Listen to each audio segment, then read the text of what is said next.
다들 안녕하세요. 프로토 91회차 토신 정보방 환급 인증합니다. 당첨금은 세후 금액인 거 알고 계시죠?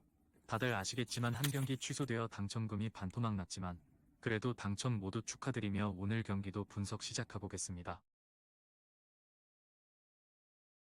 금일 첫 번째 경기 브레스트와 대 스트라스부르 분석 시작해 보겠습니다. 브레스트는 휴식기 이후 첫 경기에서 잃은 것이 많고 상위권 팀인 모나코 상대로 원정에서 2골을 넣고도 승점을 따내지 못했고 팀 중원의 핵인 리즈 멜루가 부상을 당하며 부상자 명단에 올라갔으며 주중에는 라리가 최강인 바르샤 원정에서 3골을 내주며 패하는 등 최근 흐름이 좋지 않고 그래도 장신 스트라이커인 아오르크를 비롯해 측면을 넘나들 심하등 공격진에서는 해결해줄 선수들이 있다. 스트라스부르 역시 최근 연패를 당하며 주춤하고 있으며 골득실에서 브레스트에 앞서며 10위이긴 하지만 분위기가 좋지 않고 승격팀인 생테티엔에 패한 이후 페이스가 떨어졌기에 이번 원정에서 연패를 끊어내야 한다. 상대가 주중에 스페인 원정을 다녀온 관계로 체력적 부담이 있을 것이기에 산투스와 두쿠레 등이 중원에서 왕성한 움직임으로 기회를 노릴 것이다. 브레스트의 승리를 본다.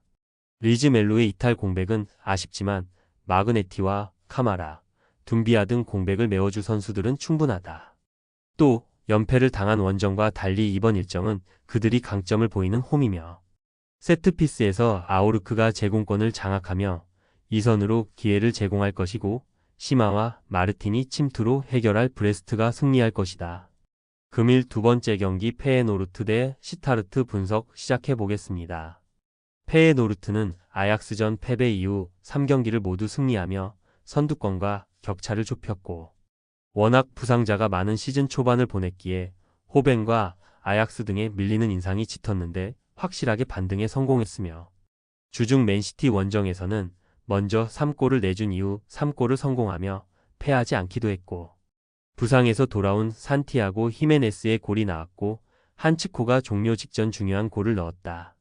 시타르트는 트벤테에 패하며 연패를 당했으며 이번 시즌 홈에서 착실하게 승점을 따내며 중상위권 순위를 유지했는데 시즌 첫 위기를 맞은 모습이기 때문에 우승권 팀 상대로 나서는 이번 원정에는 승점 1점 추가에 초점을 맞추고 나설 수 있고 최전방에 나설 페데르손을 제외한 선수들이 모두 수비에 치중할 것이다.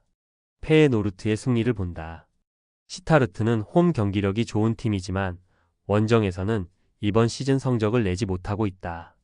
로레인치의 수비 보호도 원정에서는 불안하다. 황인범과 팀버가 중원에서 상대의 압박을 이겨내며 주도권을 잡을 것이고 히메네스와 파이샹이 기회를 골로 연결할 페에노르트가 승리할 것이다. 금일 세 번째 경기 볼로냐 대 베네치아 분석 시작해 보겠습니다.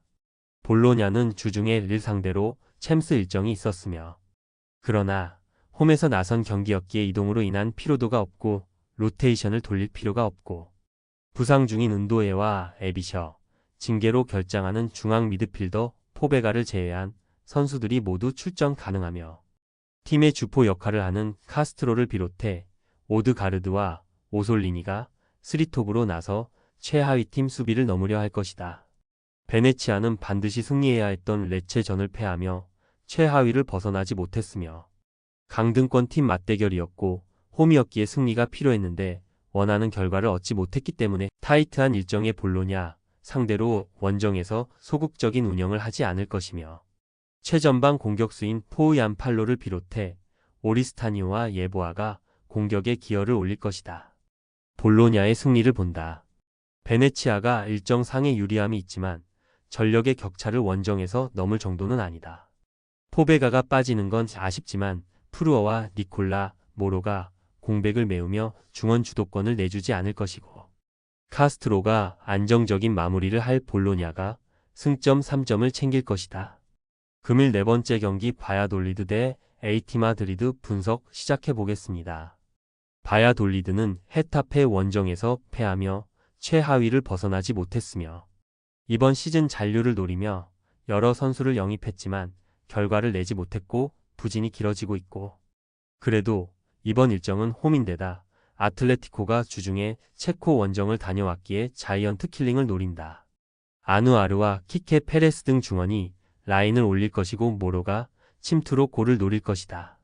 아틀레티코는 비아레알과 치열한 3위 경쟁 중이며 베티스에 패하며 다소 주춤하긴 했지만 마요르카와 라스팔마스 등을 연파하며 3연승에 성공했고 이제 더 높은 곳을 노린다. 주중 챔스 원정에서는 체코의 강호인 스파르타, 프라하 상대로 90분간 6골을 몰아치며 승리했는데 휴식기 동안 팀을 잘 만든 것으로 보였고 훌리안 알바레즈와 코레아가 나란히 멀티골을 기록했고 갤러거의 중원 경기력도 대단했다. 아틀레티코의 승리를 본다. 주중 경기 이후 휴식일이 길었던 것은 아니었지만 그리즈만과 코케, 사무엘 리노와 코레아 등이 짧은 시간을 소화했기에 일정에 대한 부담은 크지 않고 바리오스와 코케가 중원에서 상대의 공세를 저지하며 분위기를 주도할 것이고 세를로스와 알바레즈가 홈팀 수비를 넘어설 아틀레티코가 승리할 것이다. 금일 5번째 경기 즈볼러 대 스파르타 로테르담 분석 시작해 보겠습니다.